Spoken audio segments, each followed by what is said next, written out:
और अपना वक्तव्य आज आप प्रारंभ करें। बहुत स्वागत।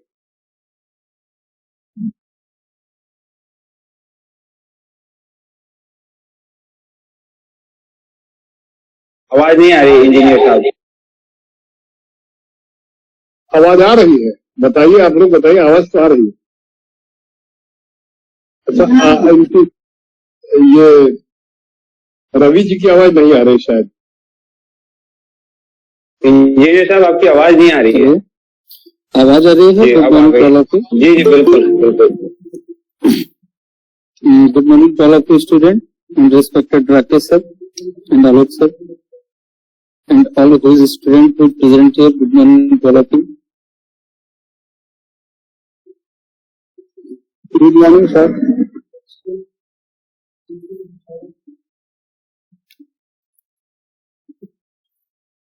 चलिए तो आज से स्टार्ट करते हैं टॉपिक के बारे में। ये सभी लोगों को मेरी आवाज आ रही हो एक बार और फाइनल कर दें, हम टॉपिक स्टार्ट कर दें।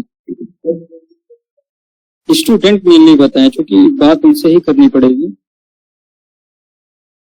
उज्जवल ji, Dipendra ji, Purva ji, Srishti ji and all student. Yes sir, आवाज आ रही है। तो आज हम लोग जो सबसे पहले जो कल पढ़े थे उसके बारे में थोड़ा सा डिस्कस कर लें आप लोगों के द्वारा, और उसके बाद उसी से फिर आगे बढ़ना चालू कर देंगे। और आज बहुत सारी नई चीजों के बारे में पढ़ना है कि हेरिटेज मैनेजमेंट जो है वो क्या करना चाहता है, उसके मेन उद्देश्य क्या क्या है, इस सिविल इंजीनियरिंग का उपयोग कैसे किया जा सकता है। क्योंकि मेरी सर से कल बात भी हुई थी, तो मैं उस टॉपिक में भी आ जाऊंगा कि मुझे किस तरीके से आप जो पुरानी बिल्डिंगें थी उनमें नई बिल्डिंगें कैसे बनाई गई, पुरानी टेक्नोलॉजी क्या थी, नई टेक्नोलॉजी क्या है, और पुराने समय में ऐसे कौन से मटेरियल यूज किए जाते थे जो 100 ईयर्स से भी ज्यादा चलते थे। क्योंकि कंक्रीट की जो ईयर ऑफ कंक्रीट होता है वो तो 100 ईयर का होता है, लेकिन फिर भी उसको बनाते समय हमको क्या चीजें याद रखनी चाहिए, और पुरानी चीजें जो भी बिल्डिंग है उनका कंजर्वेशन प्रिजर्वेशन कैसे किया जा सकता है, उनकी टेक्निक कैसे वापस से लाई जा सकती है, या तो उनको कैसे बचाया जा सकता है। तो इसके लिए सबसे पहले चूंकि हम जो कल पढ़े थे, अगर हम रोज नई नई चीजें पढ़ाते चले जाएंगे तो पुरानी चीजें वापस हमें भूलती चली जाएंगी। तो कल जो हमने पढ़ाया था मैं चाहूंगा कि मैं स्टूडेंटों के साथ डिस्कस करके कि आप लोगों ने उसको पढ़ा भी है, क्योंकि कल मैंने ये भी कहा था कि आप जब भी क्लास में आइए कॉपी पेन लेके आइए ताकि उस पर नोट्स बनाते जाइए। नहीं समझ में आएगा तो दोबारा चीजें जब आप लिखेंगे तो वो चीजें आपको याद हो जाएंगी। अगर आप उसको नहीं लिखेंगे तो वो याद तो बड़ा मुश्किल है, संज्ञान में भी नहीं रह पाएगा।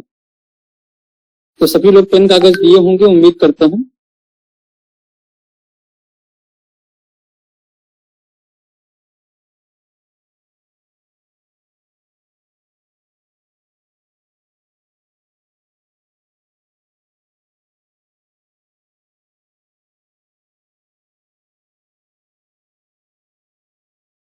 हेलो आलोक जी, फिर से कोई प्रॉब्लम आ गई क्या? क्योंकि वर्चुअल माध्यम में सबसे बड़ी प्रॉब्लम यही है। सर आपकी आवाज आ रही है? अच्छा अच्छा, ओके ओके ओके। हाँ आप कंटिन्यू कीजिए बिल्कुल प्लीज।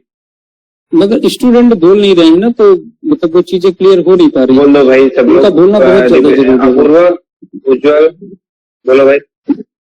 हेलो सर, आप लोग पेन कॉपी लेके आए हैं? सर है सर, हम लोग पता है जो कल पढ़ाया गया था उसके बारे में थोड़ा सा, जो कल पढ़ाया गया था उसके बारे में थोड़ा सा डिस्कस कर लें। क्या श्योर सर। उज्जवल जी आप हम लोग बात कर रहे हैं, और कौन है यहाँ पर? हेलो, उज्जवल जी के सिवा कौन है यहाँ पे? अपूर्वा रिप्लाई करो बेटा। Yes sir. उज्जवल जी के सिवा और कौन है यहाँ पे? अपूर्वा जी हैं, और नेक्स्ट दीपेंद्र। यस सर, सृष्टि। सृष्टि, ओके, सृष्टि, दीपेंद्र, और कौन है?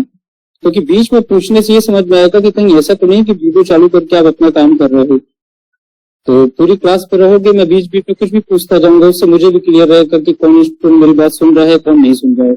और कौन और कौन है? सर शशिकांत कुमारी भारती। कुमारी भारती, शशिकांत दुबे, नवनीत कुमार, भारती, नवनीत, शशि दुबे, शशिकांत दुबे। शशिकांत दुबे। और कौन है? हर्षिमा। शशिकांत दुबे और नेक्स्ट कौन? हर्षिमा पुष्पिता। हरसिमा पुष्पिता। ये है यहाँ पे, अभी आवाज सुनी है हमारी? हर्षिमा रिप्लाई करो बेटा। पुष्पिता। एक्चुअली क्या होता है ना कि जैसे वीडियो चालू रहती। हाँ, गुड मॉर्निंग गुड मॉर्निंग। चलिए तो हम स्टार्ट कर रहे हैं। हमको सबसे पहले आप लोग ये बताइए, कल हम ब्रिक्स के बारे में पढ़े थे, तो अगर मैं आप लोगों से ये पूछना चाहूँ कि ब्रिक की स्टैंडर्ड साइज क्या होती है, तो इसमें से मुझे कौन बता सकता है उसकी स्टैंडर्ड साइज क्या होती है? ब्रिक की standard size. Ujjwal, Apurva, Srishti, Dipendra, Bharti, Navneet, Shashikant, Harshima, Pushpita. I think 9/3 होता है सर। 9/3। And next? अपूर्वा बताओ। 9/3 जिसने भी कहा है उनके सिवा भी कोई बता सकता है? देखिए, आप लोगों को जो भी कुछ आता है ना, उसको रिप्रेजेंट करना सीखिए। कुछ भी आप बोलोगे, गलत बोलोगे, सही बोलोगे, आप तो बोलना जरूरी है। बोलिए बोलिए, मैं ऐसे समय को जाने मत दीजिए। जो नहीं सही बोला सर। क्या? मैं 3 नहीं, उज्जवल ने नहीं, आप बताइए ना। सर आपने बताया था मतलब कि जो पुराने टाइम में ईंट बन रहे थे उससे उसको छोटा किया गया कि हल्का और ये बने कम वेट। नहीं, मैंने तो वेट के लिए बोला था ना बाबू, मैंने तो वेट हल्के के लिए बोला था, मैंने उसकी साइज हल्के के लिए तो नहीं बोला था। अभी आप करंट में जो देख रहे होंगे ब्रिक, उसकी साइज क्या होती होगी? अगर नहीं आता मैं उसको बताऊंगा, बट बताइए मुझे। सर उज्जवल वाला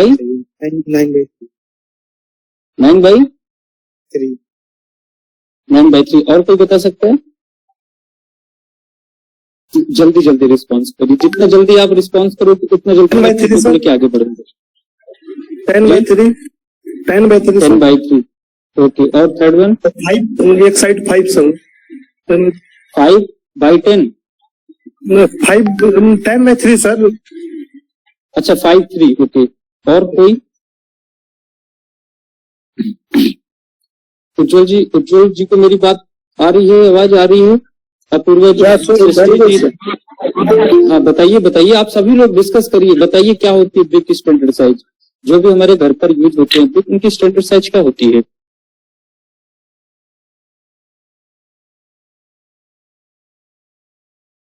चुप रहना, खामोश रहने का मतलब क्या होता है कि या तो हम उस चीजों को ध्यान से पढ़े नहीं, और या तो ये होता है कि उस चीज के बारे में हम समझना ही नहीं चाहते। हम जो भी क्लास पढ़ाएंगे, नेक्स्ट क्लास जो भी हमारी होगी, हम पहले उसको डिस्कस करेंगे ताकि वो चीजें हमारे दिमाग में आ जाएं। उसके बाद नेक्स्ट स्टेप से आगे बढ़ने की कोशिश करेंगे। अब मैं अगर बार बार यहाँ पे पूछूंगा कि स्टैंडर्ड ब्रिक साइज क्या होती है, तो आप लोग बोल दो 9/3। अब मुझे ये पूछना चाहते हो, डायमेंशन तो ब्रिक में 3 होती है ना, LBH 3 होती है कि 2 होती है? ब्रिक में डायमेंशन 3 होती है, 2 होती है? लेंथ ब्रिक कितने टाइप के उसमें एरियाज होते हैं? अरे उसके डायमेंशन कितने होते हैं? 1 होता है, 2 होता है, कितने होते हैं? तो 3 टाइप। तो अगर 3 होते हैं तो मुझे 2 का रिस्पॉन्स क्यों मिल रहा है? अगर एक भी बच्चा मुझको ये बताए कि सर वो 10/9/4 या 9/4/3, तो उनको समझ में आता है। अब अगर हम ब्रिक का डायमेंशन सिर्फ 2 चीजों में डिवाइड कर देंगे तो कैसे काम चलेगा? हम पढ़े सिविल इंजीनियरिंग रहे हैं, हमको ब्रिक की साइज भी नहीं पता होगी, तो कैसे काम चलेगा? और ये चुप रहने वाली आदत अच्छी नहीं है, हम सबको मिलकर जवाब देना पड़ेगा। अगर हम नहीं पढ़ रहे हैं तो ये हमारी खुद की रिस्पॉन्सिबिलिटी होगी, ठीक है? 9/4/3 होती है। 9 क्या होती है उसकी? इंच में। हाँ, हमेशा याद रखें, जब भी आप कोई डायमेंशन बताएं तो उसको रिप्रेजेंट किस चीज से करते हैं? मीटर से करते हैं, किलोमीटर से करते हैं, फुट में करते हैं, इंच में करते हैं, ये सारी चीजें जरूर याद रखें। सुन रहे हैं मेरी आवाज? Yes sir. 9/4/3। Okay, 9 inch 4 inch by 3 inch, ये ब्रिक की स्टैंडर्ड डायमेंशन होती है, ठीक है?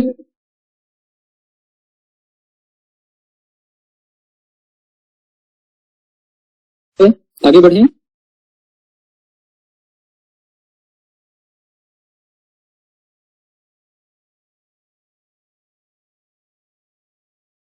आलोक जी, मेरी आवाज आ रही है? जी बिल्कुल सर, आ रही है, बताएं बताएं।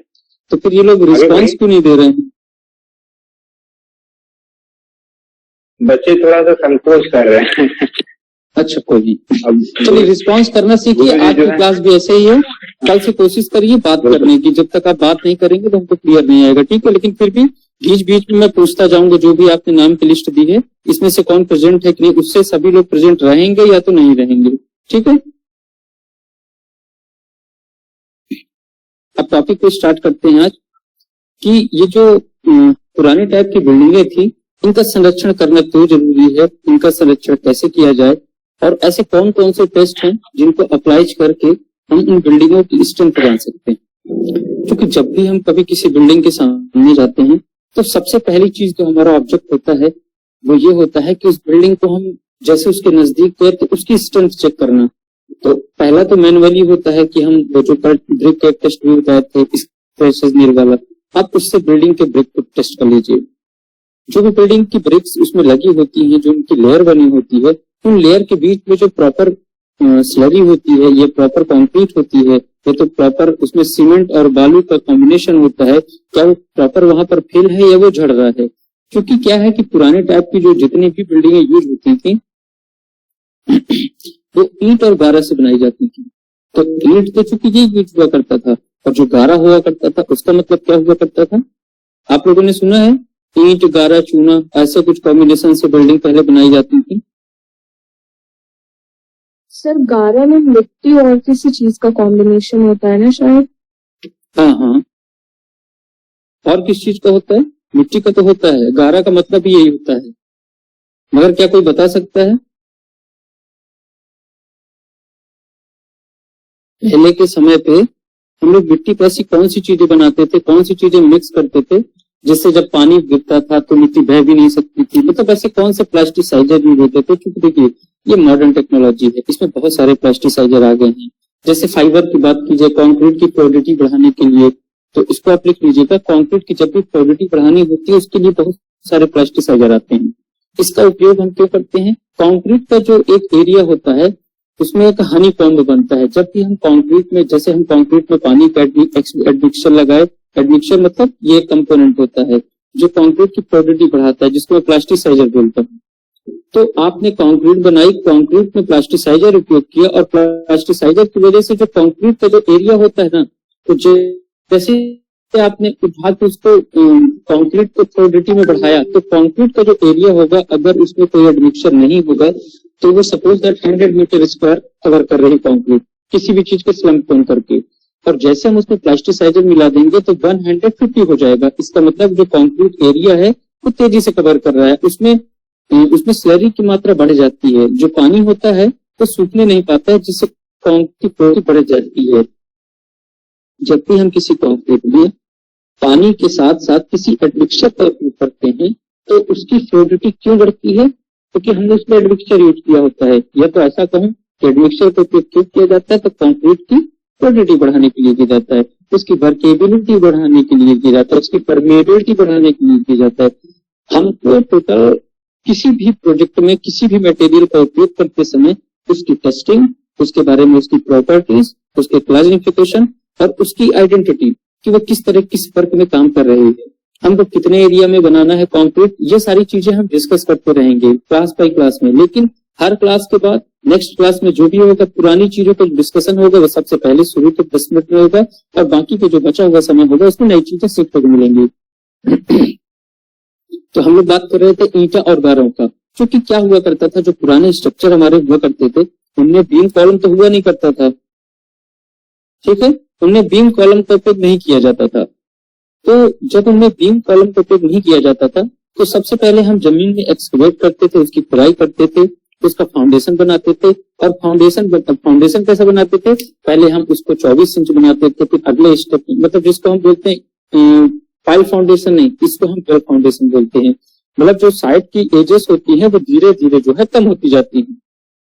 पहले अगर 24 इंची है फिर उसको करीबन 8 इंच ऊपर बढ़ाए, 8 इंच मतलब अभी मैंने बताया था ब्रिक की जो साइज होती है 943, तो 4 इंच क्या हो गया? अगर 9 इंच की दीवार बनाना है तो कितने ईंटें रखते हैं? 2 ईंटें रखते हैं। याद आया कुछ? 9 इंच की दीवार बनाते समय 2 ईंटें रखते हैं, 4 इंच की दीवार बनाते समय 1 ईंटा रखते हैं। इसलिए उसकी साइज ऐसे समझ लीजिए कि जब 2 दीवार बने, मतलब 2 ब्रिक की दीवार बनेगी मोटाई की तो 9 इंच की कहलाएगी, और 1 ब्रिक की बनेगी तो 4 इंच की। मतलब जीवन आप सिविल में कहीं भी पढ़ोगे तो आपको सिर्फ 2 ही दीवारों का ज्यादा जिक्र होगा, 9 इंची 4 इंची। 9 इंच का मतलब 2 ही ब्रिक होंगे और 4 इंच का मतलब सिंगल होगा रेक्टेंगुलर से। ओके, तो जो पुराने लोग थे तो वो ईंटे और गारों की बात कर रहे थे। तो ईंटे का उपयोग तो नॉर्मली मिट्टी के द्वारा होता था, क्योंकि कल पहली क्लास में बताया भी गया था। और मैंने ये भी बताया था कि धीरे धीरे जब चीजों को आप पढ़ेंगे ना तो आपको ये समझ में आ जाएगा कि हाँ ये चीजें हमने सर से यहाँ पर पढ़ी थी। तो जब ईंटे का उपयोग हम मिट्टी के द्वारा कर लेते थे तो जो गारा बचा करता था, मतलब जो पानी का कॉम्बिनेशन बचा करता था, उसको पानी के साथ क्या क्या मिलाने की कोशिश किया करते थे। पानी को सबसे पहले हम सल्फर डाइऑक्साइड भी मिलाया करते थे, उसमें CO2 जैसी गैसों का प्रवाहन भी करवाते थे। और जो गारा में मेनली उपयोग होता था बहुत पुराने समय पे, वो जो दाल होती है, दाल प्लस गुड़ प्लस बेल का पानी। अब आप पूछेंगे कि सर ये गुड़ का पानी का क्या उपयोग होगा और बेल का पानी का क्या होगा? तो ये क्या है, जब भी हम जैसे गुड़ के पानी को ले लें और गुड़ के पानी को किसी डिब्बे में पैक करके रख दें, 15 दिन बाद जब हम उसको ओपन करेंगे उसमें एक अजीब तरीके का केमिकल रिएक्शन ऑटोमेटिकली होता है, और वो चीजें जो है वो उस मिट्टी के समय में बनाने में उपयोग की जाती थी। जैसे बेल का पानी, तो बेल का पानी, गुड़ का पानी और दाल का पानी, ये तीनों चीजों को मिक्सन करके उसको छान लेते थे और जो भी पानी बचता था उसको किसी कंटेनर में पैक कर देते थे। अच्छा, दूसरा क्वेश्चन ये है कि क्या पुराने जमाने में जितनी भी बिल्डिंग बनाती थे, क्या उसको सुरक्षित या उसको संरक्षण करने के लिए हम कौन सी टेक्निक का उपयोग कर सकते हैं? अब ये सवाल घूम के फिर वहीं पे पहुंच जाएगा कि हम चाहे तो सीमेंट का उपयोग भी उस समय में कर सकते थे, लेकिन उस समय तो सीमेंट का उपयोग होता नहीं था। ऐसा नहीं कोई बनाना नहीं जानता था, सब लोग समझते थे अगर सीमेंट के बराबर कोई चीजें बना सकते थे तभी तो धीरे धीरे उसका विकास होता गया और चीजें सीमेंट तक आ गई। अब और आगे आइए तो और ऐसी ऐसी चीजें आ गई हैं कि मार्केट जाइए, पैकेट में खरीद के लाइए उसको और उसमें से पानी मिलाइए और सीधे लगा दीजिए, मतलब उसमें आपको बालू भी नहीं मिलाना कंक्रीट में। ऐसे ऐसे प्लास्टिसाइजर और तमाम तरीके से टेक्निक आ चुकी। तो जितने भी पुराने जमाने में जो बिल्डिंग बनाई जाती थी, किलेस बनाए जाते थे, उनके न टूटने की वजह सबसे पहला पॉइंट कि जो पुराने जमाने की बिल्डिंग थी या किलेस थे वो आज भी उसी तरह क्यों? आप लोगों के मन में सवाल तो होगा ना भाई, ये क्वेश्चन में आ रहा है कि नहीं कि पुराने जमाने की जो चीजें थी वो आज के अनुकूलता में देखी जाए तो ज्यादा मजबूत क्यों? कोई सुन रहा है मेरी बात को? तो पहले में भी प्योर चीजें यूज होती हो। हाँ बिल्कुल, वो तो है ही। अच्छा, प्योर चीज होने का मतलब क्या है? आप यही से कोई छोटा सा एग्जांपल देते हैं। पहले के जमाने में जो हमारे जो अभिभावक थे, ये जो पुराने समय के लोग थे, वो मोस्टली 70, 80, 90 और कोई तो 95 प्लस 100 तक जी लेते थे। लेकिन अब के समय के लोग 60, 70 के आगे क्यों नहीं जा पा रहे हैं? ये हमको बहुत अच्छे तरीके से पता है, सबको पता है, जितने लोग हैं हम सबको पता है कि पहले के लोग जमाने के लोग तो थे और अब के जमाने के थे, हम लोगों में बहुत ज्यादा चेंजमेंट है। और होने की वजह क्या है? हमारा खान पान, हमारा रहन सहन, ये निर्भर करता है। ठीक सेम चीजें पिछले जमाने में जाइए, अगर कंस्ट्रक्शन की बात करें, इंजीनियरिंग तब भी थी लेकिन उसकी टेक्नोलॉजी कैसी थी? किसी भी बिल्डिंग को बनाने के लिए हमको ज्यादा से ज्यादा समय का उपयोग करना पड़ता था।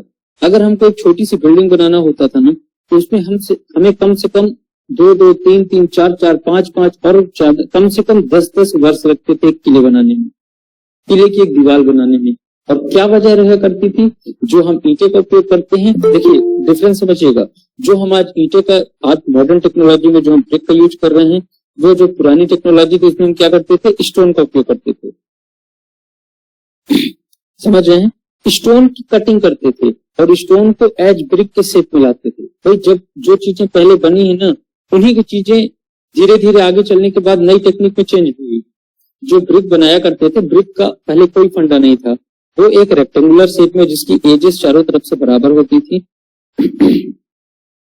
4x4 या तो आप ऐसा कहिए 9x4x8 जो शेप उनको समझ में आता था कि मतलब जो स्टोन जो होता था, पत्थर जो होता था, वो जिस साइज का वो कम मतलब उसकी एजेस को इतना कम काटा जाए ताकि ज्यादा से ज्यादा उस स्टोन का यूज किया जा सके।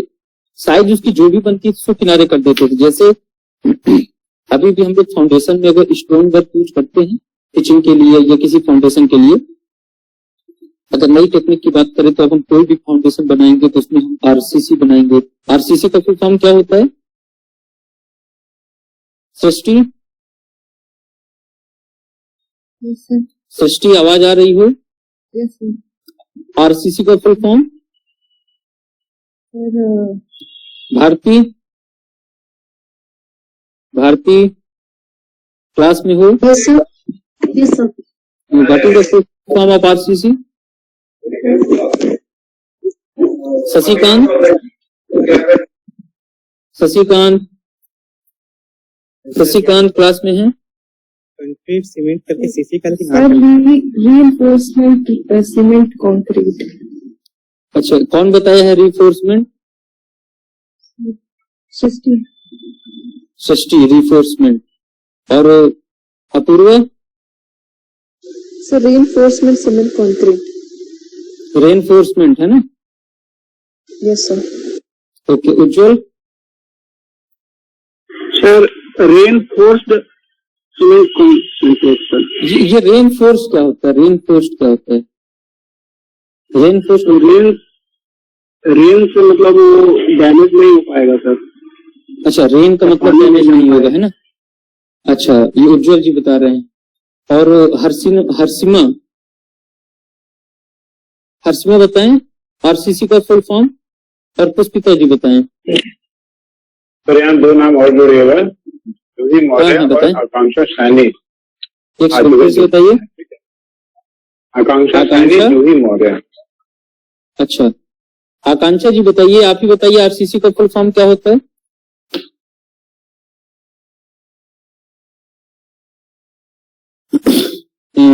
चलिए, आकांक्षा को कोई जवाब नहीं। जूही बताइए क्या होता है फुल फॉर्म आरसीसी का? Sir, reinforcement cement concrete. ये रेनफोर्समेंट क्या होता है?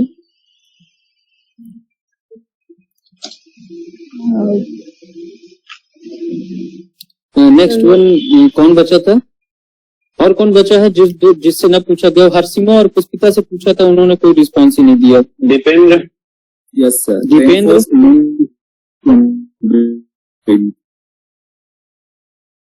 तो ये क्या क्या होता है रेनफोर्स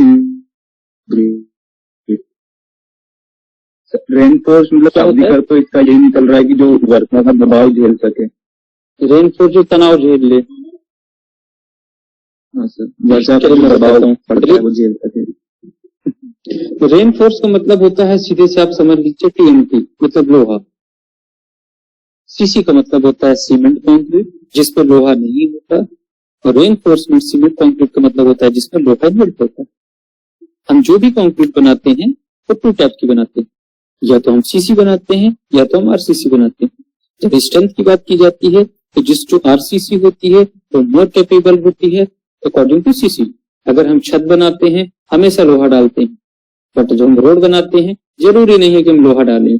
बट रोड बनाते समय यदि कोई नाली या कोई नहर या कोई डैम, कुछ ऐसी चीजें जो ऑब्स्ट्रक्ट करती हैं उस पेवमेंट को, समझिएगा, जब भी हम फ्लेक्सिबल पेवमेंट, ऐसे समझाऊं, फ्लेक्सिबल पेवमेंट का मतलब आप समझ जाओ, फ्लेक्सिबल पेवमेंट मतलब डामर रोड। जब भी हम रोड टू टाइप्स की होती है, पहला होता है रिजिड पेवमेंट मतलब सीसी या आरसीसी, और सेकंड होता है फ्लेक्सिबल। फ्लेक्सिबल मतलब बिटुमिनस रोड। जब भी हम कोई पेवमेंट बनाते हैं, पेवमेंट मतलब रास्ता, जब भी हम कोई पेवमेंट बनाते हैं या तो वो फ्लेक्सिबल हो या तो वो रिजिड पेवमेंट हो, उसके दौरान कोई भी रास्ते में ऑब्स्ट्रक्शन आता है, जैसे छोटी सी नाली, नहर या कोई ऐसी चीज जो मतलब हिली एरियाज आ रहा है, कोई ऐसा जहाँ पे कीचड़ वगैरह जाता है, जहाँ पे रोडें पानी में नहीं बनाई जा सकती हैं, तो वहां पे हम क्या करते हैं, वहां पे हम आरसीसी की छोटी छोटी पुलिया टाइप की बनाते हैं। अगर आप लोगों ने देखा, या तो जब हमारे पास वो भी नहीं होता है बनाने के लिए, ये बजट के ऊपर डिपेंड करता है कि हमको वहां पे ब्रिज बनाना है, नाली बनाना है, या हमें वहां पे ह्यूम पाइप बनाना है। कोई समझता है ह्यूम पाइप का मतलब क्या होता है?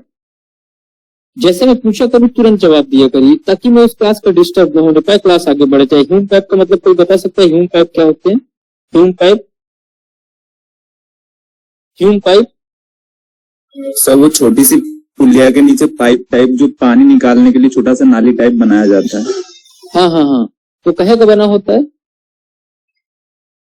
सर वो बहुत सही बताइए। सीमेंट से बना होता है। सीमेंट और लोहा मिक्स होता है उसमें सर। लोहे की रोड डली होती है अंदर।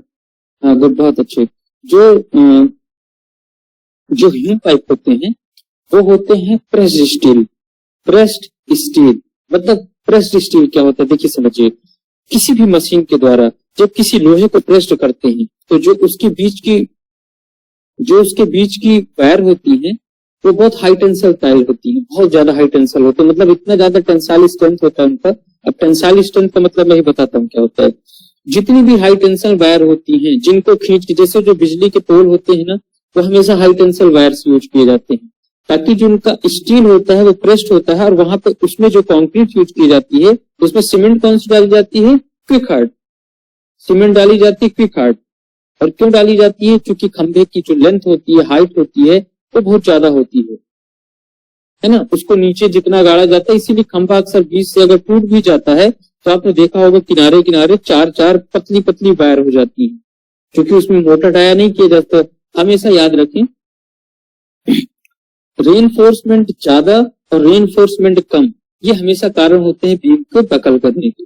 अगर लोहा ज्यादा पड़ गया, लोहा गलत पड़ गया तो भी बीम क्रैक कर जाएगी, और लोहा कम पड़ गया तो भी बीम टूट जाएगी। इसलिए इस इंजीनियरिंग टेक्नोलॉजी का उपयोग करके हमको ये जानना जरूरी है कि जिस बीम का हम उपयोग कर रहे हैं उस बीम को हम कितने डाया नंबर से आप गुजारें, ताकि उसकी टेंसाइल स्ट्रेंथ भी खराब ना हो और वो बीम कभी पकड़ भी। दोनों चीजें हमें याद रखनी।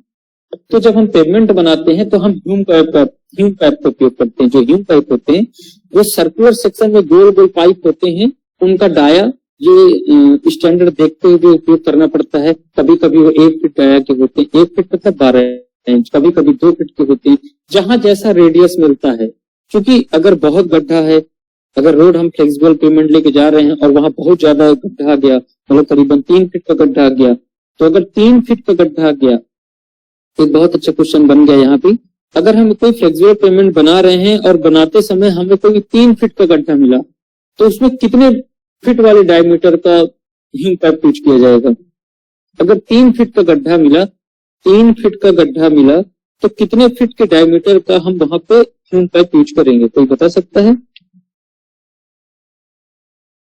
अगर हम रोड बना रहे तो हमको 3 फीट का गड्ढा मिला, तो हम उसमें कितने फीट के डाया का ह्यूम पाइप उपयोग कर सकते हैं?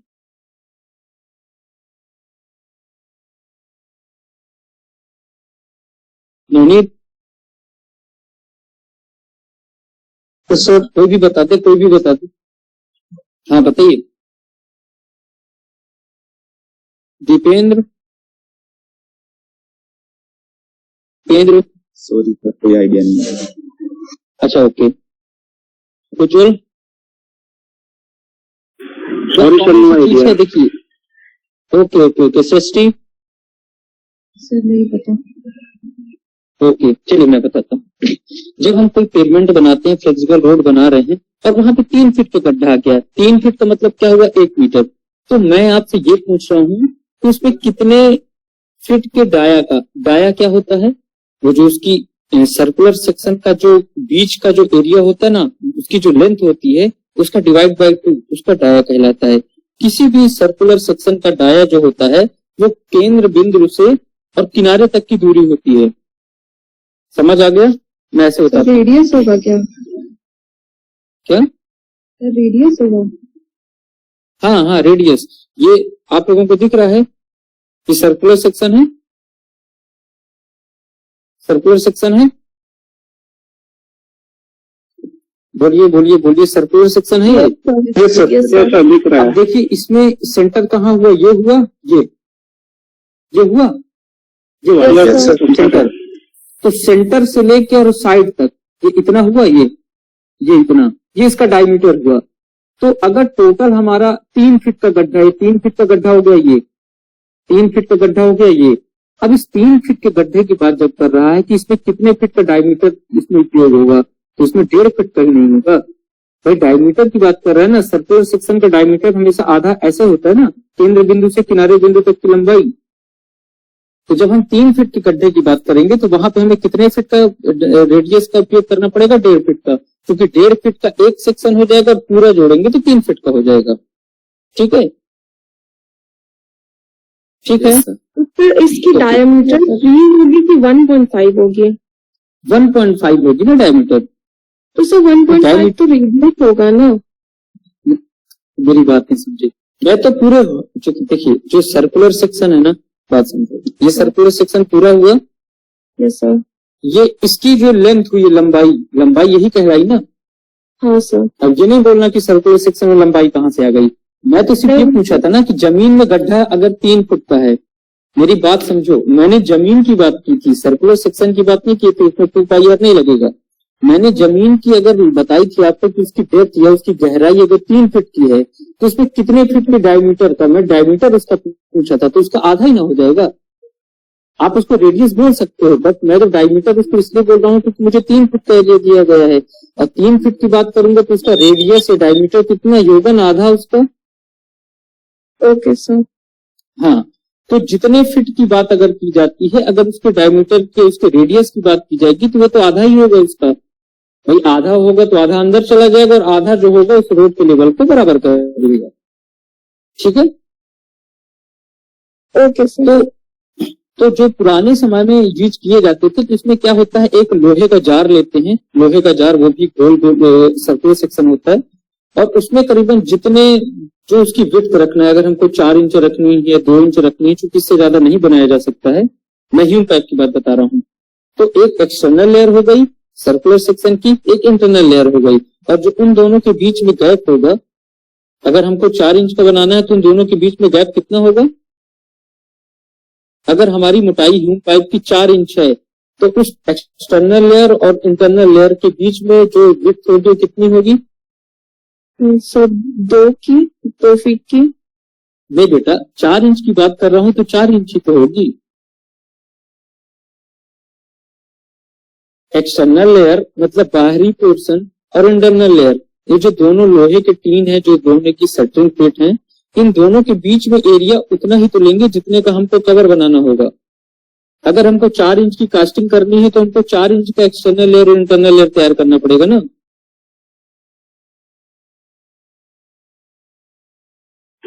सब दोनों फ्रेम के लिए 4 इंच का गैप होगा। हाँ, सिंपल। अगर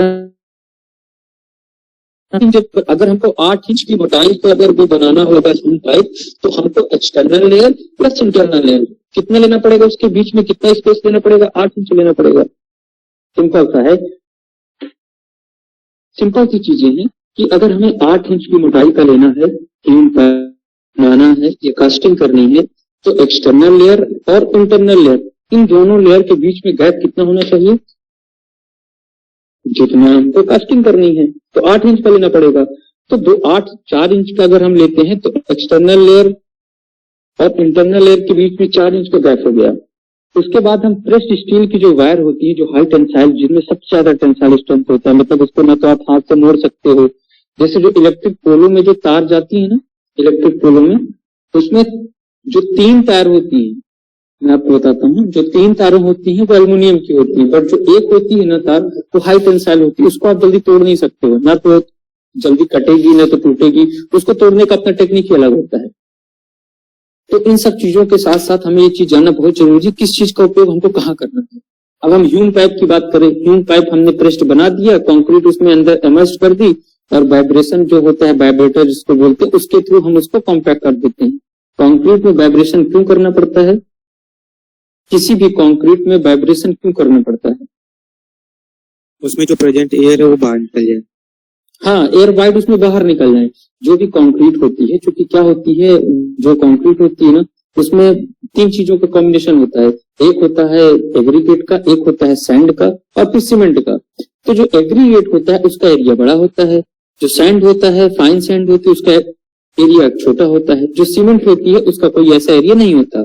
तो जब भी उसकी कंक्रीट की बात करेंगे, हम एक डिब्बे में 2 जगह कंक्रीट रखते हैं, एक डिब्बे में हम नॉर्मली कंक्रीट डाल देते हैं, दूसरे में हम कंक्रीट डाल के उसको थोड़ा सा इमर्ज कर देते हैं, या तो किसी रैमरिंग कर देते हैं, किसी भी लोहे से हम उसको रैमरिंग कर देते हैं। तो जो एयर वाइट्स होते हैं, जो दोनों लोगों के जैसे, चूंकि दो गिट्टी है, आप समझिए एक गिट्टी ऐसे आ गई कंक्रीट और उसके ऊपर एक गिट्टी फिर रख गई, तो अगर हमने उसको नॉर्मली छोड़ दिया तो इस सेक्शन में और इसके सेक्शन में, मतलब नीचे वाले एरिया में और ऊपर वाले एरिया में, इन दोनों के एग्रीगेट के एरिया के बीच में जो इधर एयर वाइट्स बचा, इधर और इधर एयर वाइट्स बचा ना, अगर दो गिट्टी इस तरह रख गई तो इन दोनों के बीच में जो एयर वाइट बचा, इसकी वजह से क्या होता है कि वो कंक्रीट फुलफिल नहीं हो जाती है और कमजोर रह जाती है। जब भी हम वाइब्रेटर करते हैं तो वाइब्रेटर करने के दौरान जो हमारा सेग्रीगेशन होता है कंक्रीट का, क्योंकि कंक्रीट एक एरिया में निश्चित होती है, जैसे हमने कोई सेक्शन दिया रेक्टेंगुलर या सर्कुलर, उसमें कंक्रीट हमने फिल कर दिया और जैसे हमने वाइब्रेटर चलाया वैसे इतनी चीजें से वो वाइब्रेट होती है कि सारा कॉम्पैक्शन होकर जितना भी कंक्रीट मास होता है वो सारा नीचे प्रिजर्व हो जाता है, मतलब नीचे सेटल्ड हो जाता है। जब वो सेटल्ड होता है तो जो एयर वाइड होते हैं वो फिल हो जाते हैं और वो कंक्रीट हार्ड मास में तैयार हो जाता है। ठीक है, इसलिए हम वाइब्रेटर का यूज करते हैं। और एक चीज और मैं उसमें बताऊंगा अभी कि सेग्रीगेशन कैसे होता है, कॉम्पैक्शन कैसे होता है। किसी भी कंक्रीट का जो कॉम्पैक्शन होता है ना, दो शब्द हैं अलग अलग, एक है कॉम्पैक्शन और एक है सेग्रीगेशन। दोनों चीजों का मतलब सिर्फ एक ही है। कॉम्पैक्शन का मतलब उसे कॉम्पैक्ट करना है। जब भी छत हम बनाते हैं या कोई ब्रिजेस बनाते हैं, पैर बनाते हैं या फाउंडेशन बनाते हैं, तो उसमें दो टाइप के वाइब्रेटर यूज किए जाते हैं। एक वाइब्रेटर होता है उसको बोलते हैं निडल वाइब्रेटर, और सेकंड वन कौन सा होता है, प्लेट वाइब्रेटर। प्लेट वाइब्रेटर का यूज हम कहाँ करते हैं, प्लेट वाइब्रेटर को वहां करते हैं जहां पे हमारा एरिया बड़ा होता है। जैसे हमारा कोई छत बनाया जा रहा है या फाउंडेशन बनाया जा रहा है, अगर वेल फाउंडेशन है, मतलब ऐसा फाउंडेशन जो हमको अच्छे से दिख रहा है कि जो प्लेट का एरिया है उसके बराबर वो कंक्रीट का एरिया है, तो उस कंक्रीट के एरिया में हम उसको प्लेट वाइब्रेटर मतलब ये। अब आप ये देखो, ये plate vibrator A B C D, इसका कुछ एरिया होगा, इसका कुछ एरिया होगा।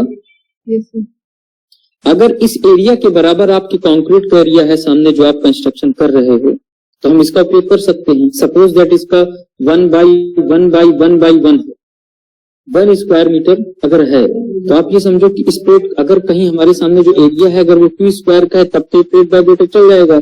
लेकिन अगर ये 1/1 इसकी डायमेंशन है और उस सामने वाला एरिया जहां पे हमको इसका यूज करना है 0.5 0.5 0.5 0.5 है, क्या वहां पे ये यूज हो सकता है? नहीं सर। तो जब वहां नहीं होगा तो वहां कौन सा वाइब्रेटर का यूज किया जाएगा, निडल वाइब्रेटर का। अब निडल वाइब्रेटर क्या होता है, वो एक ऐसी निडल होती है, ऐसी एक निडल, और ऐसी निडल में यहां से लेकर यहां तक का जो सेक्शन होता है उसमें पूरे में जो है एक तो वाइब्रेट करी होती है। जैसे हम और वो जाके सीधे कनेक्टर से जुड़ी होती है। जैसे हम जब स्टार्ट करते हैं कि निडल जो है पूरी वाइब्रेट करने लगती है। इस निडल का मतलब सिर्फ ये होता है, जो छोटा से छोटा एरिया होता है, जैसे कॉलम है वहां पे, और उस कॉलम में हमें कंक्रीट करनी है, और कंक्रीट कैसे करनी है, हार्ड मास की। जब भी कोई काम करना होगा हार्ड मास इसलिए उसको बनाना जरूरी है हमारा मजबूत हो जाए। हम जब भी इसका काम करते हैं सोच के चलते हैं कि हमारी जो कंक्रीट है वो मिनिमम 100 ईयर्स तक तो हमारे साथ दे। ठीक है, पुराने समय में जो हमारी बिल्डिंग से बनाई जाती थी, किले बनाए जाते थे, उनका मेनली किस चीज का किया जाता था, ईंटा, गारा और स्टोन का। ईंटे का उपयोग तो फिर भी धीरे धीरे बाद में हुआ, फिर भी स्टोन का उपयोग ज्यादा किया जाता था। तो वो जो स्टोन है, अब एक तरफ आप ब्रिक को रखो और एक तरफ आप स्टोन को रखो। अब आप देखो जो नेचर में हवा होती है, जैसे एक शब्द है ना जो बिल्डिंगों में जो नूना लग जाता है, आप लोगों ने सुना नूना लग जाता है, कि तो आप ऐसे बोले कि जो मार्बल होता है, मार्बल को किसी गैसों से खतरा होता है, चाहे वो सल्फर डाइऑक्साइड हो, चाहे नाइट्रेशन हो, नाइट्रेट हो, ये तो बहुत सारी ऐसी बहुत सारी चीजें होती हैं जो हमारी उस नेचर के अकॉर्डिंग नहीं होती है, जो हमारे मार्बल को खतरा पहुंचा सकती हैं। इसीलिए आगरा में जो ताजमहल बना हुआ है उसमें कौन सी स्टोन का यूज किया गया है? सो व्हाइट मार्बल। व्हाइट मार्बल, तो व्हाइट मार्बल उस समय यूज किया गया था, तो कुछ सोच के यूज किया गया था। चाहते तो उस समय भी प्लास्टर कर सकते थे, लेकिन उन्होंने मार्बल लगाया, क्योंकि मार्बल जो था वो कंक्रीट से कहीं ज्यादा अच्छा कॉम्पैक्ट था। पहले मिट्टी की चीजें चलती थी, अब ईंटे गारे से तो अच्छा था, स्टोन वर्क कर दिया जाता, और उसी की वजह है कि आज वहां पे अभी भी उस तरह संरक्षित है, उसे काफी कवर्ड भी किया जा रहा है।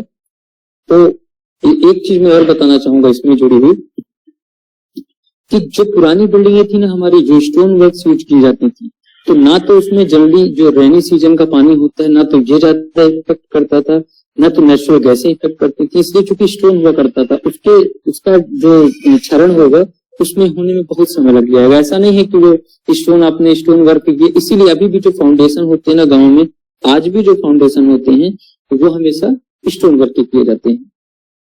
अब हम डिफरेंस देखते हैं, जो पुराने जमाने में जितनी भी चीजें, चूंकि मेरा सब्जेक्ट यही है कि हेरिटेज मैनेजमेंट के द्वारा कि मुझे ये बताना बहुत ज्यादा जरूरी है कि पुरानी टेक्निक और प्लस आज की टेक्निक, आखिरकार वो बिल्डिंगें नई क्यों थे आज भी दिखती है और आज की बिल्डिंगें क्यों पुरानी दिखती है।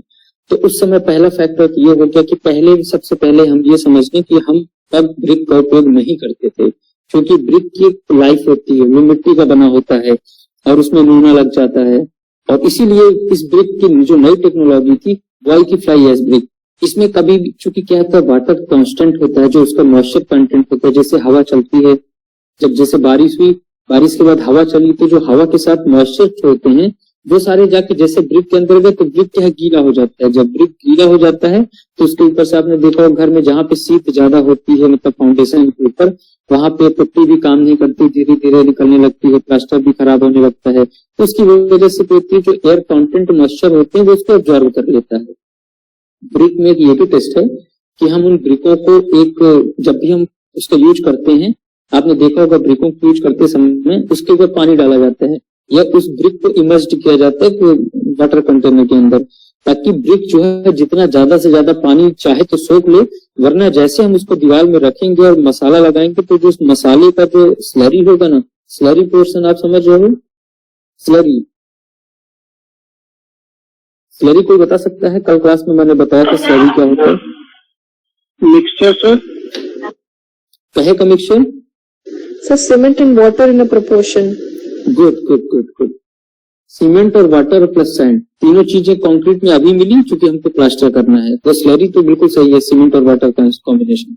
अभी हमको बालू मतलब सैंड भी है, सीमेंट भी है और पानी भी है, जैसे हम तीनों चीजों को मिला के और दो ब्रिकों के बीच में रखेंगे तो अगर ब्रिक हमारा गीला नहीं होगा तो वो जो उस मसाले का पानी होगा पूरा ऑब्जर्व कर लेगा, और जब वो पूरा ऑब्जर्व कर लेगा तो जो उसकी नेचुरल सतह होगी वहां पे कंक्रीट का वर्क प्रॉपर नहीं हो पाएगा। इसलिए हम जब भी ईंटों का उपयोग करते हैं तो हम पानी में डुबो के करते हैं। इसलिए हमेशा याद रखिए इसकी एक प्रॉपर्टी है कि वाटर एब्जॉर्प्शन टेस्ट, मतलब हम ब्रिकों को लेके और पानी में डुबो दें और 24 घंटे बाद देखें, पहले स्टैंडर्ड साइज देख लें, हमने 1 लीटर पानी डाला, मेरी बात ध्यान से सुनिएगा, 1 लीटर पानी हमने डाला और उसमें हमने ब्रिक रख दिया, 24 घंटे बाद हम देखें तो उसमें हमारा जो 1 लीटर पानी था उसमें हमारा आधा लीटर पानी बचा, मतलब अगर वो 1000 ml था, 1000 ml था, वो हमारा 500 ml बचा। तो हमको समझ में आ गया कि 500 ml जो पानी है मतलब 50% ये 24 घंटे में सोख लिया। तो इसका मतलब ईंटे की कौन सी क्वालिटी हो सकती है? फर्स्ट नहीं हो सकती है तो सेकंड है तो थर्ड या तो जामा ब्रिक कोई भी हो सकती है। तो ईंटे का टेस्ट देखिए आपको यही समझ में आ गया। तो जो पुराने जमाने में जो कुछ ईंटे बनाए भी गए थे, अभी मैं बताता हूँ किस तरह उनको बनाना भी पड़ेगा। तो पहली चीज उनका स्टोन का वर्क किया जाता था। दूसरी चीज जो भी बिल्डिंग हुआ करती थी, बड़े बड़े मतलब ऐसे किले बनाए जाते थे जो पत्थरों को काट के बनाए जाते थे, जो कि अब ये पॉसिबल नहीं है, क्योंकि पहले के समय में समय बहुत लगता था और सीमेंट का इतना अच्छा उपयोग नहीं हो सकता था, इसलिए लोग गुड़ के, दाल के और बेल के पानी का उपयोग करते थे। अच्छा ये क्या है, एक ऐसा समझिए एडमिक्सचर है, इसी का जो लेटेस्ट कॉम्बिनेशन है ना उसको हम प्लास्टिसाइजर बोलते हैं।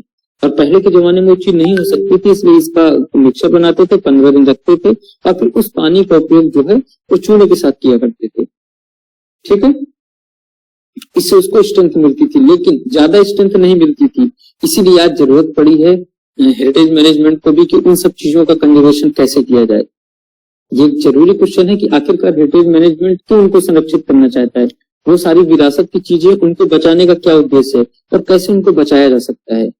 तो किसी भी चीजों को, जैसे आप अपने बीएचयू में कभी जाइए कैंपस में, तो जो बहुत सारी पुरानी बिल्डिंगें, मुझे तो लगता है प्रशासन के द्वारा कुछ बिल्डिंगें हटाई भी जा रही हैं जो बहुत अबाउंडेड हो चुकी हैं, मगर उन बिल्डिंगों के साथ हमें देखना जरूरी है कि बिल्डिंग में सबसे ज्यादा फैक्टर क्या है। तो आपको वहां पे एक फैक्टर ये भी देखने को मिलेगा कि वहां पे कॉलम और बीम का उपयोग नहीं किया गया। बहुत बड़ा फैक्टर है। पुरानी बिल्डिंगों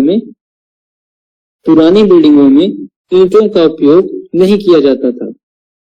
काहे का स्टोन वर्क का ही उपयोग किया जाता था, लेकिन मजबूती तो मिलती थी। लेकिन जो छत की, अभी मैंने आपको कल ये भी बताया था कि अगर हमको 8 फ्लोर का बनाना है घर, तो 8 फ्लोर में हमें जो 8 फ्लोर का लोड होगा वो हमें 7 फ्लोर की बीम और लिंटल में उसको डिवाइड करना पड़ेगा। फिर वहां से डिवाइड होगा 6 में, फिर 5 में, फिर 4 में, फिर 3 में, फिर जो नीचे अंडर फाउंडेशन होगा वो उस पे होगा। मतलब हमें जितनी मल्टी स्टोरी बिल्डिंग बनानी है उसका जितना भी वेट होगा वो सारा हमें कैलकुलेट करके फाउंडेशन में दे देना। और यही हमारी इंजीनियरिंग टेक्नोलॉजी है, यही हमारी आर्किटेक्चर टेक्नोलॉजी है। जो भी हमें बिल्डिंग बनाना है पहले हमें उसका बैठ के एस्टिमेट करना पड़ेगा। हम आज के जमाने में बहुत अच्छी चीज है एस्टिमेट करना। अब एस्टिमेट करने में आप पूछोगे एस्टिमेट का मतलब क्या होता है? एस्टिमेट का मतलब ये होता है किसी भी चीज को, किसी भी बिल्डिंग को बनाने के पहले उसके बारे में बैठ के सोचना कि अगर एक ब्रिक 1 स्क्वायर मीटर में अगर 500 ब्रिक यूज किए जा रहे हैं तो कितना स्क्वायर मीटर हुआ और उतने स्क्वायर मीटर में कितनी ब्रिक की जरूरत पड़ेगी। तो अगर हमको जरूरत पड़ती है 10,000 नंबर ऑफ ब्रिक, तो हम 10,000 से 11,000 मंगा लेंगे। पर पहले टेक्नोलॉजी नहीं थी। पहले अगर ब्रिकों का उपयोग किया जाता था तो उनको खुद पता नहीं चलता था कितने ब्रिकों का, कितने टाइप्स ऑफ ब्रिकों, मतलब स्टोन ब्रिक का यूज किया जाना है। तो वो लग जाते थे उनको स्टोन ब्रिक बनाने में, तो पता चला 2-2 साल से स्टोन ब्रिक ही बना रहे हैं। और जो सीमेंट होती है इसका एक स्टैंडर्ड मेजरमेंट होता है, मतलब वो 24 घंटे में इतना सेटल्ड हो जाएगी। और सीमेंट के पेनिट्रेशन टेस्ट है वो मैं आपको आने वाले कल में बताऊंगा। कल आप सीमेंट के बारे में थोड़ा पढ़ लीजिएगा, कल मैं सीमेंट के बारे में ज्यादा डिस्कस करूंगा। तो सबसे ज्यादा जरूरी ये भी था कि सीमेंट का हमें टेस्ट क्या जानना जरूरी है। सीमेंट की हम किस ऐसे कौन से टेस्ट हैं जिससे हमें पता चले कि सीमेंट में उसकी कंसिस्टेंसी कितनी होती है। मतलब अगर सीमेंट सेटल्ड हो रही है आफ्टर 24 आवर या आफ्टर 28 डेज, जैसा भी घर बनाते हैं तो 28 दिन बाद देखते हैं, तो ये सारी चीजें हमें वहां पे पॉइंट नोट करनी पड़ेगी। उसमें स्ट्रेंथ कितनी आ रही, जब तक हम उसका टेस्ट नहीं करेंगे हमें समझ में नहीं आएगा। तो पुरानी चीजों में ना तो फाउंडेशन प्रॉपर हुई रहते। कई ऐसी बिल्डिंग, अभी इलाहाबाद में एक बिल्डिंग देखी गई है, वो करीबन गोमती नगर या ऐसा कुछ था, इलाहाबाद में गोविंद नगर है, सॉरी गोविंदपुरी, मुझे याद है, इलाहाबाद में गोविंदपुरी एरिया है। वहां पे भी एक बिल्डिंग को, चूंकि उसका फाउंडेशन उन्होंने टेस्ट किया, उसका उसमें फाउंडेशन ही नहीं था, पर सबसे अच्छी चीज थी उसमें नीचे जो है सबसे नीचे एक वो बनाया गया था, क्या बोलते हैं, लेंटर की बीम बनाई गई थी। तो लेंटर के बीम के जो नीचे का एरिया था ना, वहां पे उन्होंने एक मतलब थोड़ा थोड़ा बिल्डिंग को डिसमेंटल करके वहां पे एक बीम बनाया और उस बीम के ऊपर उन्होंने 80 जैक लगाए। 80 जैक मतलब जो टायर पंचर हो जाता है गाड़ी में यूज करते हैं, और 80 जैकों के द्वारा उस पूरी बिल्डिंग को उन्होंने 4 ऊंचा कर दिया। तो चूंकि ये पुराने जमाने में ये टेक्निक थी कि लोग फाउंडेशन में इतना ध्यान नहीं देते थे, इसीलिए एक मल्टी स्टोरी बिल्डिंग पहले नहीं बनती थी। बहुत कम रेयर केस में आप देखोगे एक ही बनती थी, लेकिन जो उसकी छत की हाइट हुआ करती थी तो 20 फीट 25 फीट। वो ठंडे, तो सर ने पूछा ना तो पुराने जमाने की जो बिल्डिंग तो ठंडे क्यों होते थे, उसकी वजह हुआ करती थी, उसे प्रॉपर वेंटिलेशन हुआ करता था। और जो उसकी जो छत की लंबाई हुआ थी वो मोर देन 15 फीट से ज्यादा हुआ करती थी। आज के टेक्नोलॉजी में क्या है, 8 feet 9 feet 10 feet 11 feet plus, मतलब मिनिमम 8 फीट। अगर कहीं बॉम्बे जैसा शहर है तो 8 फीट आप हाथ उठा लो तो छत पर आप छू सकते हो। और अगर गांव की बात की जाए या ऐसे अर्बन एरिया की बात की जाए तो वहां पे 11 फीट तक, उससे ज्यादा नहीं रखते हैं। तो एयरी इसलिए होती थी कि प्रॉपर वेंटिलेशन होता था और छत की हाइट हुआ करती थी। थर्ड एक बात करते हैं कि वो बिल्डिंगों में हमें ना तो कहीं पे हमें फाउंडेशन अच्छा मिलता है और ना तो हमें कहीं पे टायर अच्छे मिलते हैं। अब ये बताइए, जब वहां पे उस बिल्डिंग का डिप्रिसिएशन लगातार हो रहा है तो आखिर हम उसको कैसे बचा सकते हैं? ये भी एक अच्छा सवाल है कि अगर पुरानी बिल्डिंग है उसको हमको बचाना है तो कैसे बचाया जा सकता है। तो सबसे पहले तो हम जाके उस बिल्डिंग में टेस्ट करेंगे इस बिल्डिंग में फाउंडेशन कैसा है। उसके एक ब्रिक को निकालेंगे, बात समझिएगा, उसके एक ब्रिक को निकालेंगे और उस ब्रिक को एक क्रशिंग स्ट्रेंथ टेस्ट की मशीन आती है, क्रशिंग स्ट्रेंथ, उस ब्रिक को उस मशीन में रखेंगे प्लेट के ऊपर और ऊपर एक हैमरिंग रॉड लगा रहता है। जैसे उस बटन को ओके करेंगे कि धीरे धीरे धीरे धीरे आएगा और जैसे वो ब्रिक के ऊपर आ जाएगा, सपोज दैट ये ब्रिक है, ओके, ये ब्रिक है, ठीक है, ये प्लेट में नीचे रख दिया गया है। ऊपर से वो हैमरिंग वाली मशीन आई कंसिस्टेंसी टेस्ट करने के लिए और जैसे ही इसके ऊपर रख गई उसके बाद वो मीटर चालू हो गया ऊपर एम्पियर वाला कि कितना लोड इसमें लगाया जा रहा है, 50 kilo Newton, 100 kilo Newton, 10 kilo Newton, 1000 Newton, जितने में ये टूट जाएगा। जैसे ये ब्रेक करेगा ना, जैसे ब्रेक करेगा वैसे जो उसका जो मीटर है वो जितना ऊपर जाएगा उतने में ही रुक जाएगा। जैसे इसने इसको दबाते समय 50 किलो न्यूटन का लोड दिया होगा और उसके बाद ब्रेक कर गया ब्रेक, तो उस ब्रेक तो चूंकि ब्रेक हो गया, तो उस मशीन में जो मेजरमेंट होता है उससे समझ में आता है कि अगर इस ब्रेक में 50 किलो न्यूटन का लोड दे दिया जाए तो ब्रेक हमारा डिसमेंटल हो सकता है। तो हमको उसके बाद सबसे पहले चेक करना पड़ेगा कि जो उसकी छत होगी ना उसका लोड कितना है। अगर उसका लोड 500 आ रहा है, सपोज दैट अगर 500 किलो न्यूटन लोड आ रहा है तो इसका मतलब हमको 100 ब्रेक की जरूरत होगी। ठीक है, मोटा मोटा मैं बता रहा हूँ। अगर उसका जो टोटल स्ट्रेंथ होगा छत का, अगर वो सहन करने की क्षमता ब्रिक में है तब तो ठीक है, वरना उसके ऊपर एक ही तरीका होता है, उसकी हमको ग्राउटिंग करनी पड़ती है। अब ग्राउटिंग क्या होती है, ग्राउटिंग क्या होती है कोई बता सकता है या मैं बताऊं? किसी भी स्ट्रक्चर को मजबूत बनाने के लिए उसकी ग्राउटिंग की जाती है, खासकर ब्रिजेस की। जितने भी आर्क शेप के ब्रिज होंगे, किले होंगे, जैसे मुझे लगता है बीएचयू में बहुत सारी बिल्डिंग है जिनको ग्राउटिंग किया जा सकता है, तो उनको बचाया जा सकता है। ग्राउटिंग का मतलब क्या हुआ, कोई बता सकता है? समय आए सर, ग्राउटिंग का मतलब ये होता है कि जो स्लरी होती है सीमेंट और वाटर की, उसको वॉल्स में या मतलब जहां जहां से छेद हो या तो एरिया निकला हो सीमेंट का, वहां पे उसको फिल कर देना या प्रेशर से लगा देना।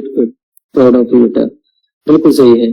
जो हमारे पुराने जमाने के स्ट्रक्चर थे तो उनके भी सबसे ज्यादा जो कमजोरी थी ना, वो सिर्फ यही मेन फैक्टर था कि उनके बीच में जो मसाले का उपयोग किया गया था वो बहुत ही कमजोर मसालों का उपयोग किया गया था और उनकी कोई लाइफ परमानेंट नहीं थी। मतलब अगर उनके मसालों के बीच में, क्योंकि देखिए जो कंक्रीट होगा उसमें जो सीमेंट होती है, तो सीमेंट का जो मिक्सचर होता है वो तो वहां पे सेटल्ड हो जाता है, लेकिन जो पानी का पुराने टेक्निक में मिट्टी के साथ जो मिला के गारा बनाते थे वो कोई परमानेंट तो होता नहीं। अब समय के साथ साथ धीरे धीरे वो सूख गया, तो उसमें हम क्या करते हैं, किसी भी ब्रिज में या किसी भी हेलिकल सेक्शन का जो भी स्ट्रक्चर होगा उसमें हम छेद करते हैं। और छेद कैसे करते हैं, पेनिट्रेशन टेस्ट करते हैं, पेनिट्रेशन टेस्ट बाद में करते हैं, उसमें होल करते हैं, ड्रिल के द्वारा होल करते हैं। और ये होल डिपेंड करता है कि उसकी मोटाई कितनी है। अगर उसकी मोटाई 2 फीट है, 2 फीट मतलब अगर इंच में बात करें 2 फीट का इंच क्या होगा, तो जोल बताइए 2 फीट का मतलब क्या होगा? 24 इंच है ना? हाँ गुड, 24 इंच। तो अगर हमारे पास जो वाल है, अगर हमारे पास 24 इंच की है तो हम उसमें कितना कितना करेंगे, बस उतना ही ना होल करेंगे कि जो इधर से आर पार ना होने पाए, वरना हमारा जो स्लैरी है यदि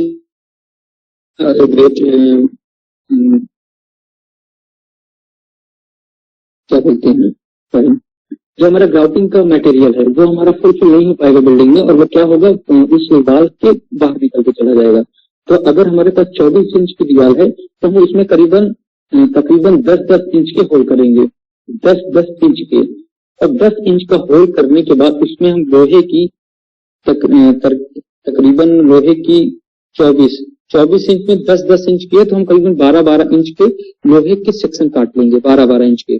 तो 10 इंच में जो होगा तो करीबन 4-5 इंच तक, 6 इंच तक या मैक्सिमम 10 इंच तक उसको इंसर्ट कर देंगे। बचा जो एरिया होगा जो 2 इंच 4 इंच का, वो बाहर निकला रहेगा। ऐसे हम पूरी दीवार में कर लेंगे 1 साइडेड।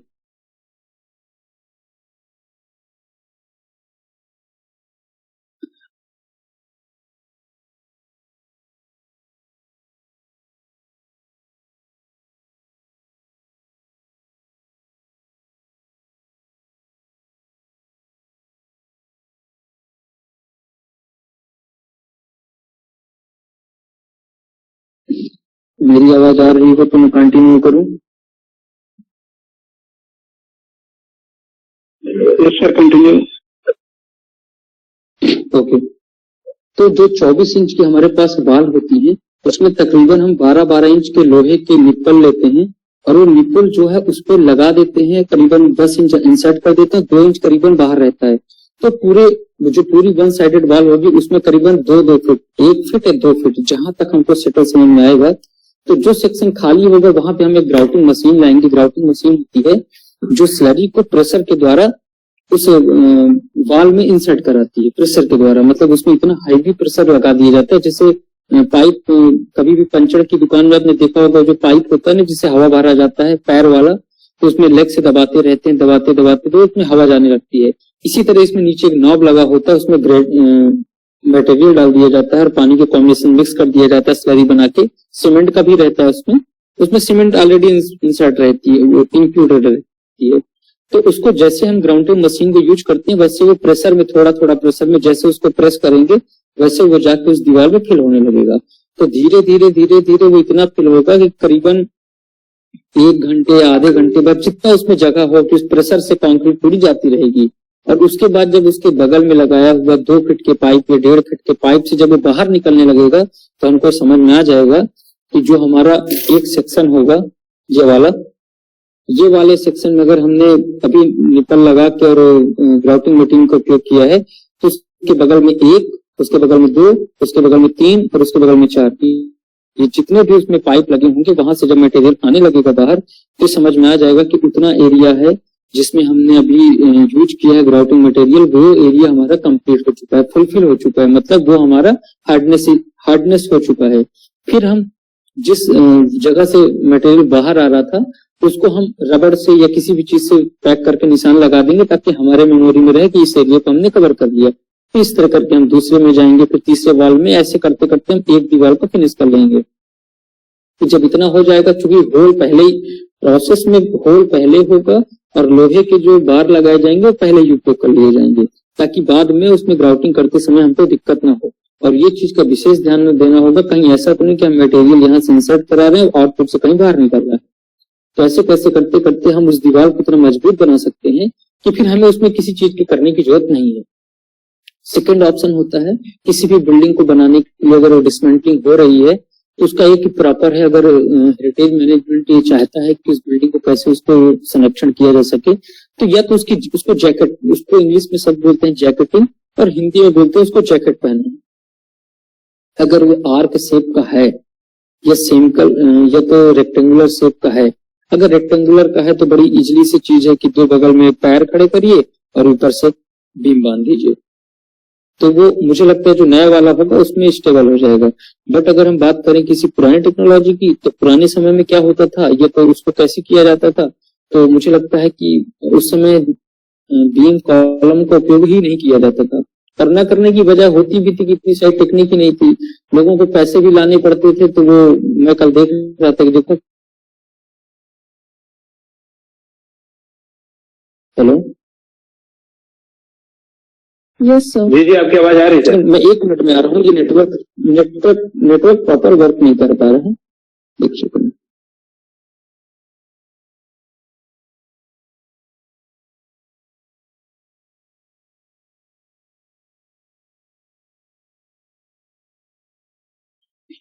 मैं दूसरे से कनेक्ट करवा देता हूँ। तो उसमें क्या होता था कि मेरी आवाज जब ना आए तो मुझको थोड़ा सा मैसेज कर दीजिएगा। तो दूसरी चीज होती थी उसका, चलो जल्दी 1 सेकंड रुक देता।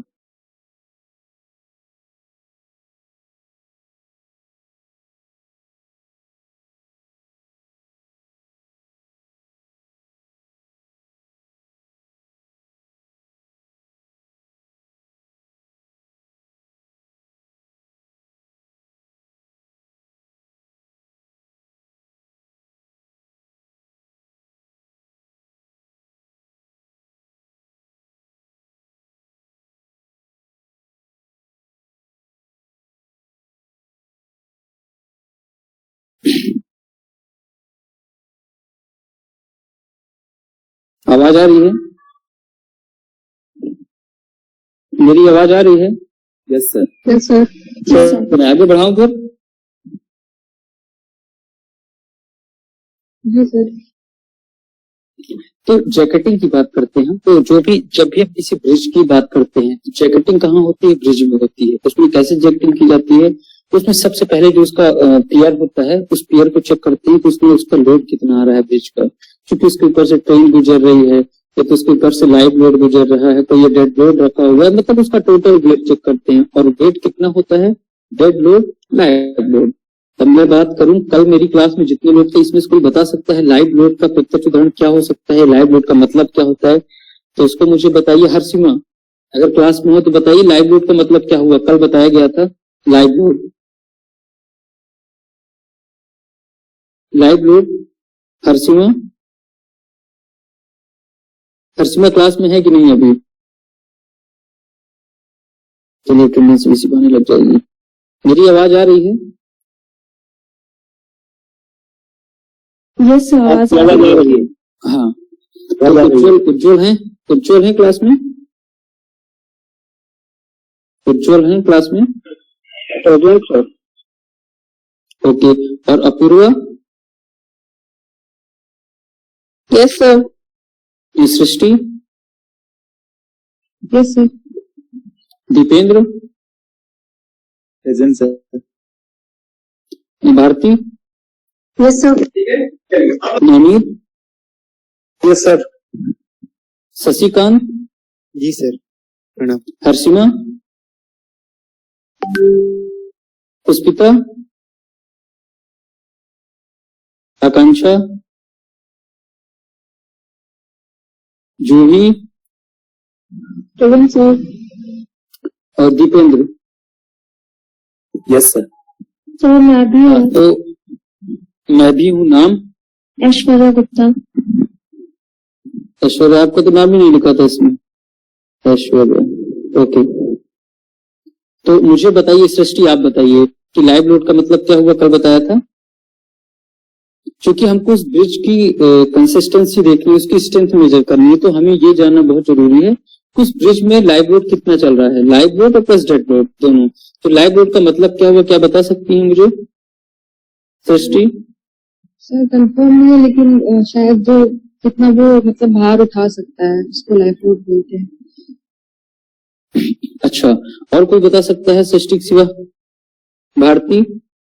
Sir. Bharti? Yes sir. Sir point load. Point load मतलब उस पॉइंट में कितना वेट वो ये कर सकता है। नहीं, मैंने लाइव लोड पूछा, लाइव लोड ना पॉइंट लोड। ये तो लोड के टाइप से हो गए, यूडीएल हो गया, पॉइंट लोड हो गया, डिस्ट्रीब्यूटेड हो गया, ये तो सारे लोड हो गए। मैंने आपसे सिर्फ पूछा लाइव लोड का मतलब क्या हुआ। एक टाइम कोई और बता सकता है? नहीं, ये नहीं होता ना, कुछ और होता है, कल ही बताया था। हर्षिमा बता सकती हो? वो क्लास ही पे नहीं। हर्षिमा, पुष्पिता और आकांक्षा ये तीनों क्लास पे नहीं है अभी, है ना। अटेंडेंस बीसी से क्लियर हो जाती है। उज्जवल बताइए, आप बताइए live load. The place where any load sir, the place where any load sir, किसी चीज पे वेट का लोड सर। नहीं, लाइव लोड का मतलब सिंपल सा होता है, हम सब लाइव लोड में आते हैं। लाइव लोड का मतलब जैसे बीम पे स्टोन, बीम, ये सब डेड लोड है। लाइव लोड मतलब हम स्वयं हैं।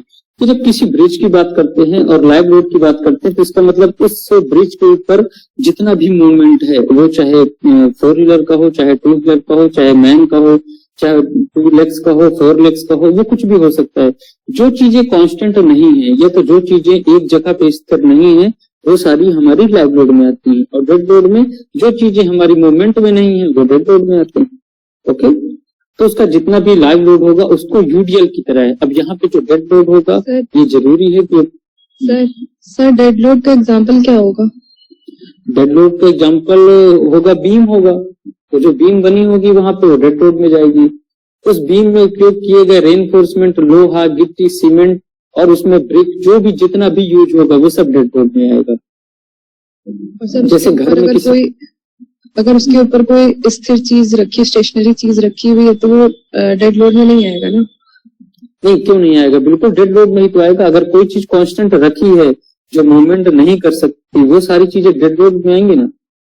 जैसे उस ब्रिज के ऊपर एक स्कूटर गाड़ी खड़ी हुई है, तो अब देखो गाड़ी में 2 चक्के होते हैं, लेकिन वो कांस्टेंट खड़े हुए हैं। अब किस पे खड़े हैं? स्टैंड में खड़े हैं। तो जो उसका स्टैंड होगा, उस स्टैंड पे उसके पॉइंट लोड लगेंगे, मतलब गाड़ी का पूरा भार जो है वो उसकी स्टैंड में आ गया। तो वहां पे पॉइंट लोड लग जाएगा। अगर कोई बढ़ती हुई कार वहां से गुजर रही तो कार में चक्का होता है और चक्का मूवमेंट कर रहा है, तो जब उसका व्हील मूवमेंट करेगा तो जिस पॉइंट में जाएगा उतना लोड उतना हर जगह प्रॉपर लगाता जाएगा, मतलब वो लोड अलग नहीं हो सकता। अगर कोई व्हीकल जा रही है तो उसका जो लोड होगा वो 18 किलो न्यूटन पर मीटर में होगा, तो 18 किलो न्यूटन पर मीटर वो जहां से स्टार्ट करेगा A to bind point, A to B point, वो पूरा सेम होगा, मतलब पूरा सिमेट्रिक होगा। लाइव लोड कम ज्यादा नहीं हो सकता, डेड लोड कम ज्यादा नहीं हो सकता, बस डेड लोड पॉइंट लोड दे सकता है क्योंकि एक जगह पे कांस्टेंट होता है, और लाइव लोड जो होता है वो यूडीएल देता है। यूडीएल का फुल फॉर्म कल बताया था, यूनिफॉर्मली डिस्ट्रीब्यूटेड लोड, मतलब उसका जो लोड होगा वो यूनिफॉर्मली होगा, किसी एक पॉइंट पे नहीं हो सकता। तो ये सारी चीजें जैकेटिंग, चूंकि टॉपिक बड़ा है और समय भी हो रहा है, तो मैं इसके बारे में आपको जल्दी जो मेरी नेक्स्ट क्लास होगी उसमें बताऊंगा कि पुरानी चीजों को बचाया कैसे जा सकता है। तो उसमें एक उदाहरण ये भी है कि उन बिल्डिंगों का टेस्ट करना पड़ेगा, उन टेस्ट के दौरान हमको उसमें उसके पैर बनाना पड़ेगा, उसका फाउंडेशन चेक करना पड़ेगा, उसमें हमें थ्रोट लिंटल बीम देनी पड़ेगी, प्लिंथ लेवल देनी पड़ेगी, और धीरे धीरे थोड़ी थोड़ी बिल्डिंग को वहां से कट करके वहां पे कॉलम खड़े करने पड़ेंगे ताकि वो हमें बचाया जा सके। और इसका दूसरा उपाय और कुछ नहीं हो सकता, क्योंकि मिट्टी से बनी हुई चीजों का संरक्षण करना बेहद ही मुश्किल काम है, क्योंकि पुराने जमाने में कोई ऐसी टेक्निक थी नहीं। सीमेंट का उपयोग इसलिए भी आदमी नहीं करता था क्योंकि सीमेंट का उपयोग करते समय सीमेंट बहुत जल्दी सेट हो जाती है, और पहले क्या था, कोई मशीनें तो थी नहीं, आदमी को ही काम करना पड़ता था। मैंने बताया ना, स्टोन को ब्रिक बनाने के लिए एक एक दो साल से तो ब्रिक ही बनाते रह जाते थे। अब ये नई टेक्नोलॉजी है, यहाँ पे आप मशीन रखिए, एक दिन में आप 10,000 नंबर आप ब्रिक बना सकते हैं। तो चूंकि टेक्नोलॉजी पहले नहीं थी इतनी ज्यादा, इसलिए चीजों को एक्सटेंड करना पड़ता था, टाइम टेकन हुआ करता था। तो जो कॉम्बिनेशन मैंने आपको बताया है आज कि दाल गुड़ और बेल का पानी, तो ये क्या है, एक तो केमिकल बनाता था, मतलब प्लास्टिसाइजर बनाता था उस टाइम में, और उनका उपयोग करके हम चीजें बिल्डिंग में उपयोग किया करते थे। तो ये जल्दी सेट नहीं हुआ करता था, मतलब इस पानी को जैसे मतलब पानी थोड़ा चिपचिपा सा हो जाता था, इस पानी का उपयोग हम ऐसे करते थे कि आने वाले समय में जब भी हम करना चाहें, जैसे 4 दिन 5 दिन तक लगातार हमें जुड़ाई भी करनी है, तो लगातार एक आदमी प्रोसेस करता रहता था, उसको छान छान के रखता जाता था, हर 15 दिन पर डिब्बे का उपयोग किया जा सकता था। बाकी समय में हम पत्थर बनाने का उपयोग कर लेते थे, तो वो पत्थर से बनते थे, इसलिए वो इतनी उनकी लॉन्ग लाइफ हुआ करती थी। और आज जो बन रहे हैं वो ब्रिक से बन रहे हैं, इसलिए उनकी क्वालिटी पुअर होती है। और सबसे अच्छा उदाहरण मुझे किसी स्कूल ने बताया था कि सर पहले जो मटेरियल यूज करते थे उसका जो प्रोपोर्शनल हुआ करता था, बड़ी हाई स्टैंडर्ड यूज करते थे। अगर सीमेंट हमको 4 बोरी लगना है, अगर हमको सीमेंट का उपयोग करना है और सीमेंट हमको 4 बैग लगना है, तो वो पहले से 10 बैग मंगा लिया करते थे। मतलब 0.5% तो एक्स्ट्रा उसके 0.5% तो उसकी सिर्फ सिक्योरिटी को देखते हुए बनाते थे, ठीक है। तो पहले के जमाने में क्या हुआ करता था, लोग चीजों को जो बनाते थे उसमें फुल स्ट्रेंथ देते थे, उसमें मक्कारी नहीं करते थे, चोरी नहीं करते थे, स्ट्रक्चर बनाने में पूरा ध्यान रखते थे। और अब की टेक्नोलॉजी में ऐसा कुछ भी नहीं है। अब जो कॉन्ट्रैक्टर बनाता है, जो भी कॉन्ट्रैक्टर होता है, उसको मौका मिलता है तो वो उसमें ही पैसे बचाने की कोशिश करता है, और पैसे बचाने के चक्कर में वो सारी चीजें खराब हो जाती है। अच्छा, एक क्वेश्चन और बहुत अच्छा सा है, मेरे दिमाग में आया है कि पहले की टेक्नोलॉजी में और अब की टेक्नोलॉजी में जो मेन जो डिफेक्ट आया है कि पहले कोई भी बिल्डिंग बनाते थे, किले बनाते थे, तो आपने देखा होगा इसमें प्लास्टरिंग नहीं होती थी, प्लास्टर पहले नहीं होता था।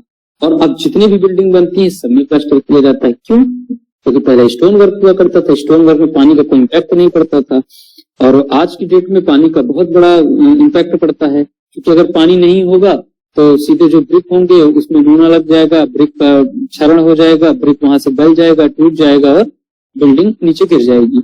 इसीलिए हम ईंटों से ज्यादा भरोसा किसमें करने लगे, प्लिंथ बीमों में और कॉलम में, बीम में, और फिर उसमें कास्टिंग में, आरसीसी का उपयोग ज्यादा करने लगे। और एक चीज और उपयोग होती थी, वो नई टेक्नोलॉजी में आई है, मैं आपको बताऊंगा नेक्स्ट क्लास में जब भी उपयोग होगा, मतलब वो आपके सिलेबस से हट के बम्बू हाउस। मतलब पहले के जमाने में लोग बम्बू हाउस का भी उपयोग करते थे, अब वो कैसे बनते थे उसको मैं नेक्स्ट क्लास में बताऊंगा।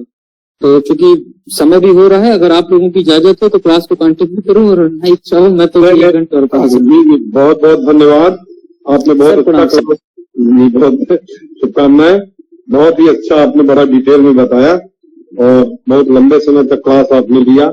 जो क्लास का टाइम था उससे ही 14-15 मिनट आगे बढ़ करके क्लास किया, और इतना इतना सरल करके दिया कि हमको लगता है कि सब बच्चे उसको समझ पाए होंगे बहुत अच्छे से। तो अब ये है कि ये लोग थोड़ा उसको दोहरा लेंगे जो आपने लेक्चर दिया है, और जो समझ में नहीं आया हो उस पर पूछ सकते हैं। लेकिन आपने इतना क्लियर बताया स्ट्रेंथ के बारे में और सब चीजों के बारे में कि कैसे स्ट्रेंथन कैसे किया जाए, जो ओल्ड स्ट्रक्चर्स हैं उनके स्ट्रेंथन की क्या टेक्निक होगी, ये सब पर भी जो आपने आज प्रकाश डाला है ये बहुत महत्वपूर्ण है और हेरिटेज मैनेजमेंट के लिए बहुत ही जरूरी है, प्रॉस्पेक्टस के हिसाब से भी और यूज वैल्यू के हिसाब से भी देखा जाए। बिल्कुल जी सर। तो बहुत बहुत धन्यवाद मैं आपको दे रहा हूँ और मैं शुभकामनाएं धन्यवाद देना उचित नहीं लगता है, आशीर्वाद बस है आपका। नहीं, बहुत आशीर्वाद आपको है। और मैं अपने विद्यार्थियों में से किसी एक विद्यार्थी से, ऐश्वर्या से कहूंगा कि वो पूरे क्लास के उपस्थिति के लिए आए लोग सब लोग, उनको भी धन्यवाद। सर को स्पेशल और हमारे आलोक जी हैं उनके लिए आप एक धन्यवाद ज्ञापित करें, कुछ बोले। ऐश्वर्या आप बताइए और आज के लेक्चर के बारे में। सर आज का लेक्चर बहुत अच्छा था और सर सबसे अच्छी बात यह कि आप बहुत बेसिक से बता रहे हैं, मतलब हमें कोई आइडिया नहीं है आर्किटेक्चर इंजीनियरिंग का, स्टिल ये चीजें इजी लग रही है क्योंकि आप बहुत बेसिक फाउंडेशन से सारी चीजें बता रहे हैं। तो so very much thank you for that and Rakesh sir thank you so much for conducting this class, organising for this, and thank you Alok sir for maintaining all the technical things. Thank you sir. ठीक है, फिर